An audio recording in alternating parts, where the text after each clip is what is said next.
Big pitch coming up. Romo out of his stretch. And the 2-2 pitch on the way. Sergio Deal slider hit in the air to left center. Coming over is Pagan. He puts it away. And the Giants are the wild card team. The city is going wild, appropriately enough. And they are heading for New York. No runs, one hit for the Dodgers, who managed to leave 4 men on base because they were the only 4 they got on base. The winner, Matt Moore. The loser, Kenta Maeda. I have said enough for a lifetime. And for the last time, I wish you all a very pleasant good afternoon. That was great. Vin Scully back in 2016, his final broadcast, 67 years with the Dodgers organization. He was 88 years of age. And in case you're just joining us, we just got word a few moments ago that Vin Scully has passed away at the age of 94. Let's welcome in the great Bob Costas to join us now. And Bob and his friend, just we can go big picture here. I know you knew Vin very well. I did. What will you remember most about Vin Scully? Well, just from the standpoint of craft, it's one thing to achieve excellence, and so very few do, or to achieve greatness, and that can be applied to some.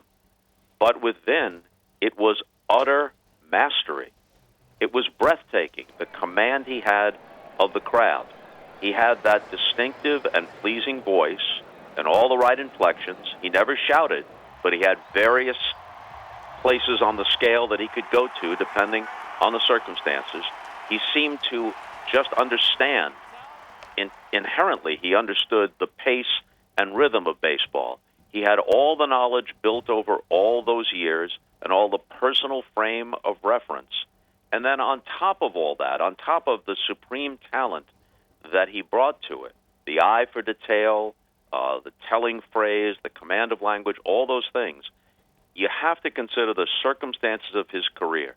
If a 25-year-old Vin Scully came along today, he would still wind up in the Hall of Fame. He'd still be acclaimed as one of the greatest of the great. But you could never replicate the circumstances that played out during his career. He starts out as the protege of Red Barber, right in the middle of the 20th century. Baseball, for a very, very long time, after he sits behind a mic, is the unquestioned national pastime. Even in the 1980s, when he's doing World Series games on NBC, those games are getting gigantic ratings, and the entire country is mesmerized by them. He begins with the Boys of Summer Brooklyn Dodgers, one of the most storied teams in sports history. Jackie Robinson's Dodgers, not incidentally, and all the other Hall of Famers, which just recently includes now Gil Hodges, a half dozen Hall of Famers from that team. And then on to Los Angeles, and almost immediately they arrive in 58. They go to the World Series in 59 and 63 and 65 and 66. So they win the hearts of Los Angeles. But, friend, you got to put yourself in these circumstances. The Dodgers and Giants go west together. For a while, they're the only two teams west of the Mississippi. So every time the Dodgers play a road game in St. Louis or east, it's 5, 6 o'clock in Los Angeles. Everybody's stuck on the freeway, and they're listening to Vin Scully, and he's delivering this mesmerizing, melodic play-by-play. I heard Larry King say a moment ago on the piece that Matt Vasgersian narrated about how people brought transistor radios to the ballpark because they just wanted to hear Vin. And, of course, they did just want to hear Vin because he was so supremely great. But another part of it was that until they built Dodger Stadium, 58 through 61, they played in the Coliseum, which was one of the most oddly configured things for a baseball game you could ever imagine. So many of the people in attendance couldn't really see the game. So they needed the transistor radio. And after bringing it to the game for that reason, they discovered, hey, listening to Vin Scully is almost better than sitting right behind home plate. So you have all those circumstances that came together. There were only 9 Dodger games on television for the first decade or so. Only the games they played at Candlestick Park against the Giants. Everything else was on radio. That theater of the mind, which Vin mastered and then adapted to television. You can never replicate the circumstances of that career. And even as baseball might have taken a back seat, I hate to say this because in my mind and probably yours it'll never be that way, but we have to acknowledge that football is more popular than baseball now overall, and basketball rivals it for some. But even as that happened, Vin was grandfathered in, and people felt a fondness for him. They would often watch a game or listen to a game just because it was Vin. And the sensibility that he brought to it, again, if a 25-year-old comes along with similar talent, does he grow up in the same America? Does he grow up in the same Brooklyn? Is he shaped? Is his personality and his values and his sensibility shaped in quite the same way? You know, I just used the word fondness. That's not a word that we often hear around sports. But for a very long time in this country, people didn't just get excited about baseball or be interested in it. They felt fondness for it. And Vin Scully embodied that. And even if their feelings about baseball may have changed somewhat over time, as long as Vin's voice was there, they felt that fondness. His broadcasts were simultaneously news reports of the present game and flashbacks to every game you'd ever seen and every game he'd ever called. They were present and nostalgic at the same time. Because of his great talent and because of those circumstances, there will never be anyone quite like him again. And Bob, obviously he's with the Dodgers for 67 years, which is, I mean, virtually unheard of, but also he was part of so many other iconic great calls and moments in this sport. How fitting is that Vin Scully's soundtrack has been laced throughout baseball history, not just with the Dodgers? Yeah, he's a national figure, no question about it. He did all those games in the 80s on NBC, including two of the most memorable World Series, 86 and 88.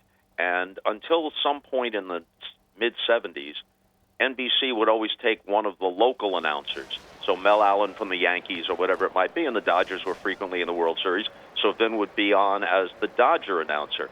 And when he wasn't doing the games on television, CBS Radio used him through the 90s on the World Series. So he had a national audience, no question about it, and he had many, many big moments, and he never failed to rise to the occasion and frame those moments so well. And Larry King alluded to that, too. One of the things that separated Vin from other truly great baseball announcers, it wasn't just the call of the play, the great catch, the home run, the stolen base. Other announcers might have done that in any given moment as well in their own style as Vin did it. But it's the framing that separated Vin. You have to listen to the whole ninth inning of Koufax's perfect game. It isn't just strike three to Harvey Keene. It's all the little notes and details and grace notes and turns of phrase and establishing the drama and the building anticipation. He did that in Kirk Gibson's at-bat. It isn't just the call of the home run, as Larry King said. It's everything that precedes it, and then the coda at the end. In a year that has been so improbable, the impossible has happened. You know, many of us hope for one or two moments in our careers where where the words come to us and they rise to that level. Once or twice, that'd be good. He did it all the time. And also, Bob, I mean, Hank Aaron there breaking Babe Ruth's home run record, and Vin obviously brilliantly just chronicling not only what it meant for baseball, but in his own way, what it meant for American society. Yeah, and it holds up. And that's one of the marks of excellence or greatness. How well does it hold up when you listen to it some 50 years later? Pretty darn well. Last one for you, Bob, because you've won, dozens of sports Emmys, and you obviously are one of the all-time greats as well. But explain to people at home, for the bulk of Vin's career, especially the tail end of his career, he was behind that microphone by himself. And yes, he was storytelling and calling play-by-play, and his voice was the lone voice that you heard. Just try to explain to people a little bit just how difficult of a job that is to carry all that weight on your own shoulders. Yeah, and without an analyst or color man at your side, without taking a break, and he was 88 years old to the end. You played the call of the last out as the Giants clinched the wild card. The Dodgers already clinched the division. That call, forget about the nostalgic aspect that it was the last time Vin ever called a baseball play. All the little details, the little turns of phrase at 88 years old, just remarkable. And working solo, because that's the way he worked with Red Barber. He didn't do all 9 innings, but whatever innings the play-by-play guy had, those were Red's innings, and then Vin had his innings, and Jerry Doggett had his innings. That was the old-school way of doing it. And what Vin was able to do with that was orchestrate the broadcast. He could use pauses.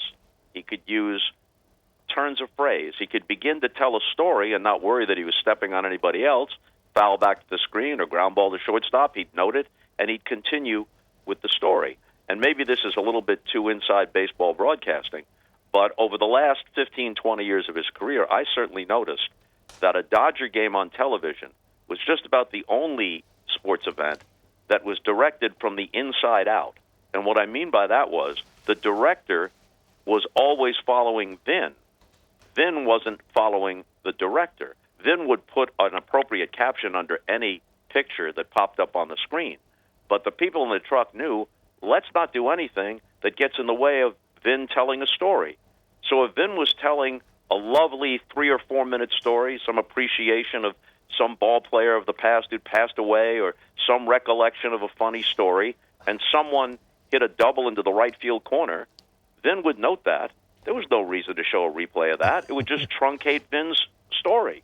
You know, and forever in baseball broadcasting circles, there was kind of a running joke. Nobody ever lined into a double play to end a half inning when Vin was in the middle of a story. The baseball gods would not allow it. You know, and you cringe. You start a story. You think you found the right time. It's not the cleanup hitter. The bases aren't loaded. You think you can get away with it, and then somebody hits into a double play. Well, we'll finish that story when we come back after this. That never happened in 67 years to Vin Scully. Bob, you were the first person we thought we needed to speak to tonight after getting the news. We appreciate you calling in. Thank you, Fran. All right, that is a great Bob Costas joining us with his recollections and memories of the great Vin Scully. Vin Scully passed away at the age of 94 and was a Dodgers broadcaster for 67 years.